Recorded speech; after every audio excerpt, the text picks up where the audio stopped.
A notícia é: local de sepultura de Platão é revelado em papiros queimados. Qual que é o local da sepultura de Platão? E mais interessante ainda, na minha opinião, quais papiros queimados são esses e como que isso foi revelado? Se os papiros foram queimados, como é que a gente sabe o que está escrito neles? Então, vamos falar sobre essas três coisas, né? Para começar, quais papiros são esses? Antes de a gente falar do local da tumba de Platão. Quais papiros são esses? Esses papiros queimados são os papiros de Herculano. Isso aqui, na verdade, nem é uma notícia de texto, né? Você tem que ficar clicando aqui.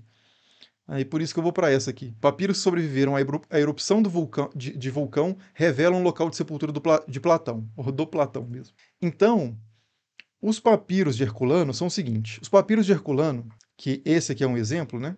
Esse é um papiro de Herculano. Vocês podem ver que ele de fato está carbonizado aqui, né? Esses papiros são da cidade de Herculano, que é uma cidade do Império Romano.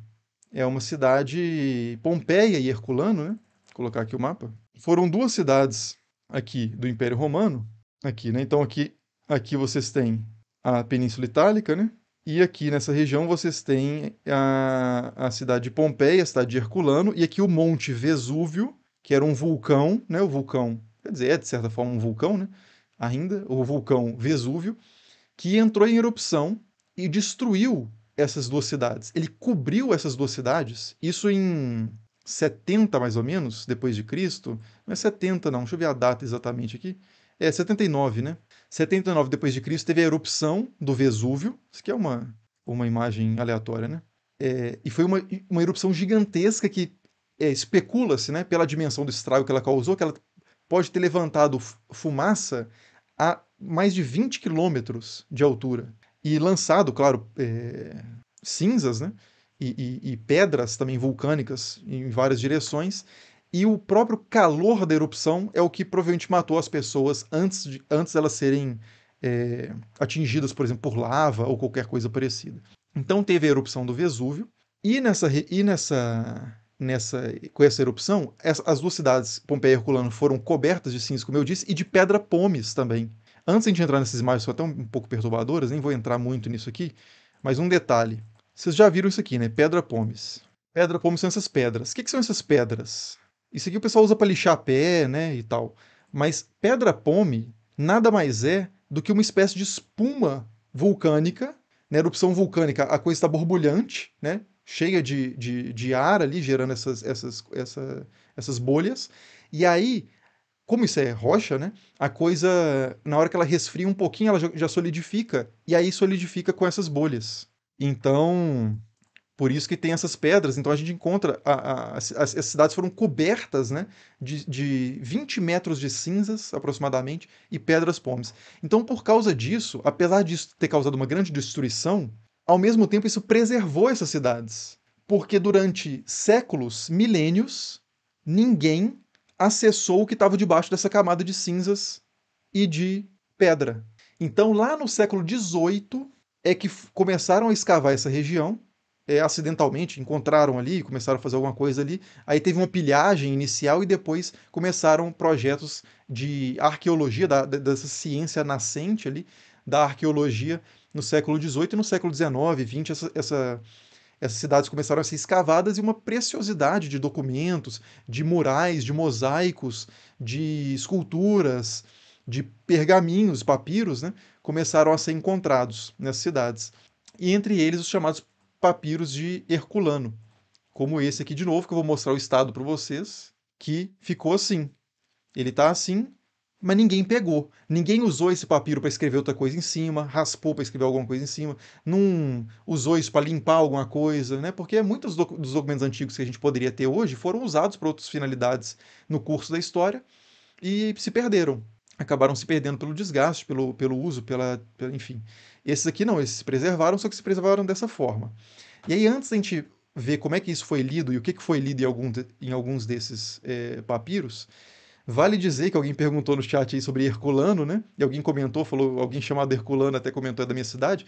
A cidade de Herculano tem esse nome por causa de Hércules, né? Que supostamente era o fundador dessa cidade. Daí, segundo um texto antigo, né? Essa cidade teria sido fundada por Hércules, daí Herculano, ou Heracles, né? Se preferir em grego, que foi o fundador, daí esse nome Herculano. Beleza. E como que esses papiros começaram a ser lidos? Inicialmente, aí, já a partir ali do século XVIII, quando encontraram esses, do final do século XVIII, né, e início do século XIX, encontraram esses papiros, eles começaram a tentar desenrolar isso de alguma forma. E nesse processo eles molharam para tentar ver se amolecia para desenrolar, aí o papiro acabava quebrando ou se perdendo, muita coisa foi perdida tentando desenrolar esses papiros. E aí, finalmente, recentemente, a partir de técnicas de raio-x, é, especificamente até anotei aqui, a tomografia de coerência óptica e imagem hiperespectral no infravermelho. Essas técnicas fazem uma leitura de camadas desse papiro, então passa esse laser, esse raio-x, e você consegue ver por, pela superficialidade de cada camada, você consegue fazer meio que um mapinha de camada por camada, e aí você desenrola isso digitalmente e tenta ler. Mas mesmo assim é muito difícil ler, tanto é que Papyrus Herculanum. Tanto é que, aqui, por exemplo, deixa eu pegar um. Aqui, ó. Esse aqui, essa imagem, o que ela está mostrando? Isso aqui é uma imagem de um papiro, de um trecho desse digital, reconstituído a partir dessas novas tecnologias. E aí, algumas letras, mesmo assim é muito difícil, tá vendo? Essa parte que não é que não tenha nada escrito, é que não pega muito bem a tecnologia, ela não é precisa o suficiente para identificar tudo aqui. E mesmo que identifique, você tem partes de letras.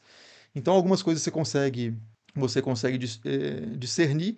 E aí, recentemente, com o uso de inteligência artificial, um concurso que foi feito, o concurso dos papiros de Herculano foi feito para ver se alguém conseguia aplicar a tecnologia de inteligência artificial para ler um papiro de Herculano, teve sucesso de ler centenas de letras ou de palavras de um papiro, e aí a gente conseguiu um pouco mais de acesso a essas coisas. Então continua ainda não está assim totalmente revelado, como a coisa coloca aqui, né?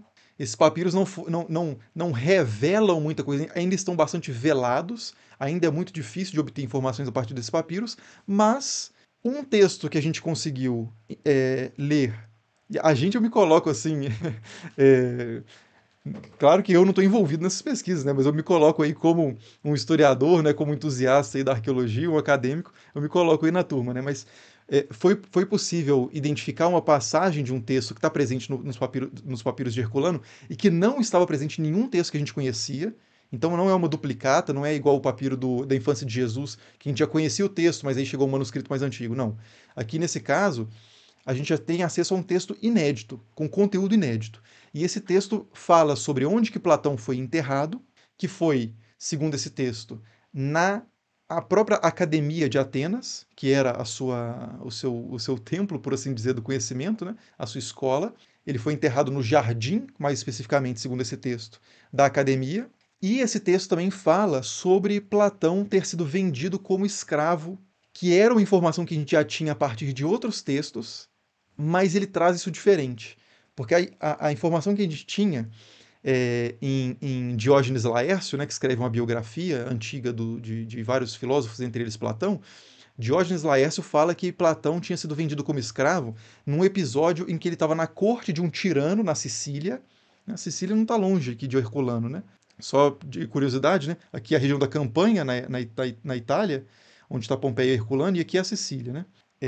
Então, Platão estaria na corte ali de um tirano na Sicília, e aí esse tirano perguntou para Platão o que era o fim último, o interesse último, né? O que era mais puro e perfeito em termos de finalidade, discutindo ali política, e o Platão falou que deu uma resposta dizendo que o interesse último de uma comunidade, de uma sociedade, não era o interesse do soberano.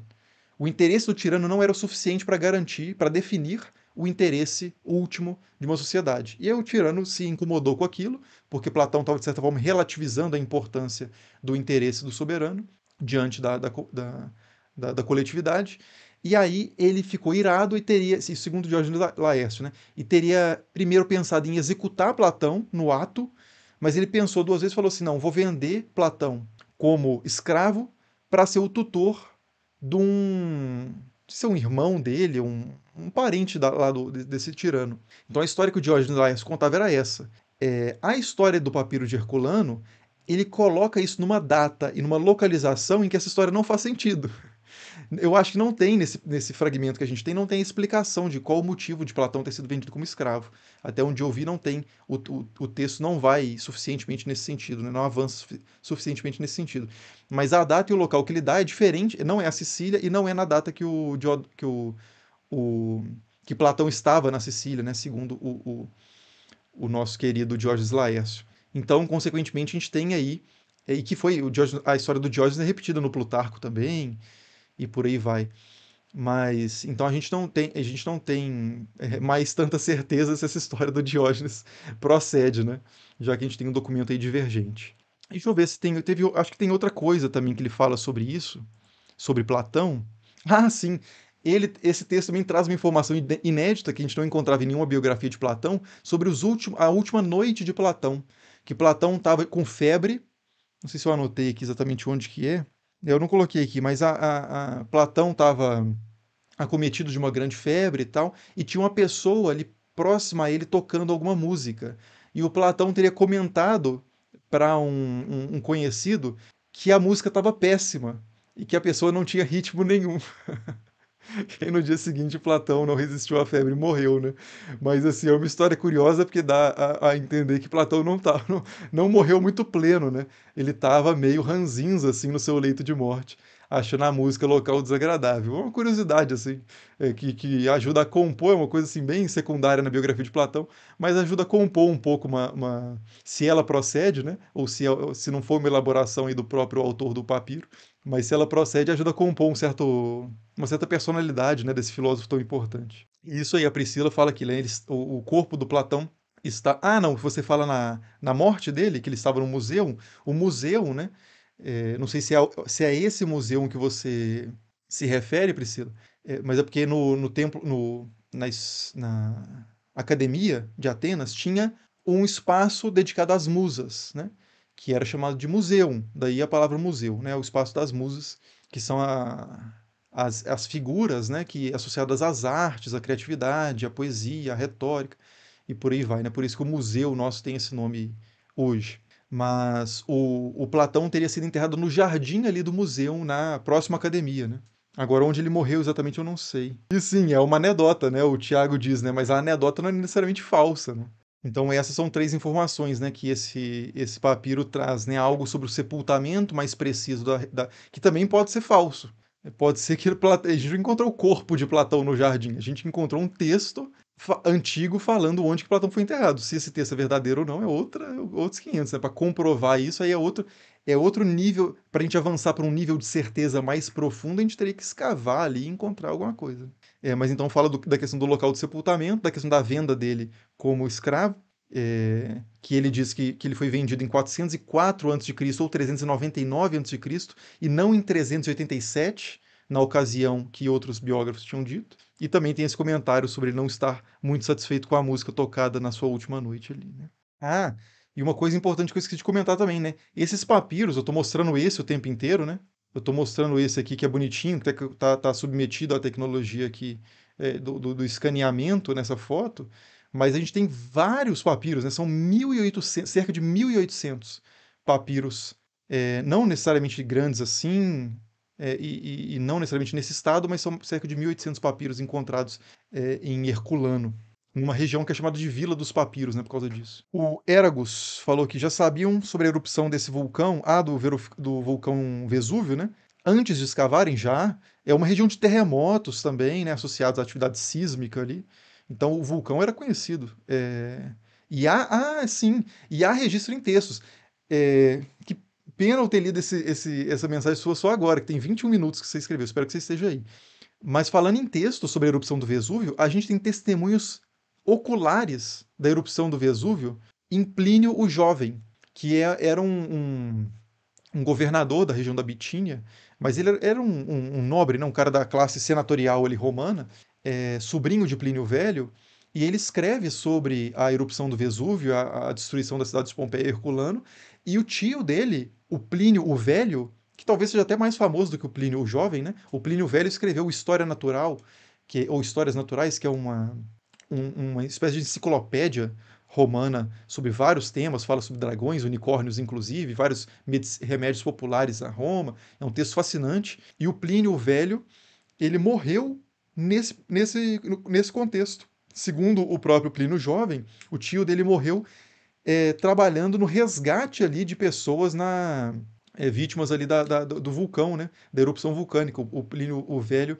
teria viajado ali para socorrer em alguma medida aquela região, até talvez numa capacidade política mesmo, ou de uma forma voluntária, não sei exatamente, como um dever cívico, né?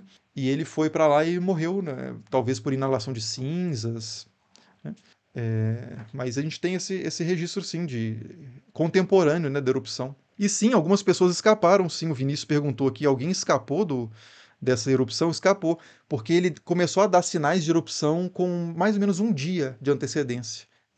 Então algumas pessoas conseguiram, quem tinha recurso, principalmente quem tinha mais recurso, conseguiu viajar para se afastar do Monte Vesúvio, mas as pessoas, por exemplo, escravos, né, ou pessoas mais pobres em geral, trabalhadores livres mais pobres, ou pessoas às vezes que tinham recursos, mas não acreditaram muito, não confiaram muito. A gente vê em cenários de crise, né, como crises recentes, que às vezes a pessoa, mesmo alertada, teima em ficar na região por uma série de motivos, né, psicológicos, afetivos e tal. Mas pessoas conseguiram escapar, sim, algumas pessoas conseguiram escapar.